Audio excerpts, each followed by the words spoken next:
Until now, you had to manually look for conversations that were about to breach or had missed their SLA targets. Now, you can use workflows to automate conversations when SLAs are due soon, overdue, or manually dismissed.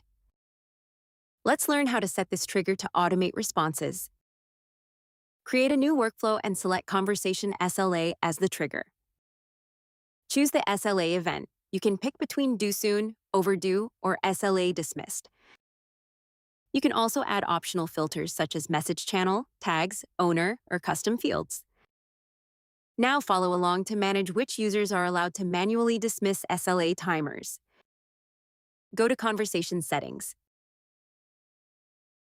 Under Who can manually dismiss SLA from conversations, select All users or Admins only, then save your changes.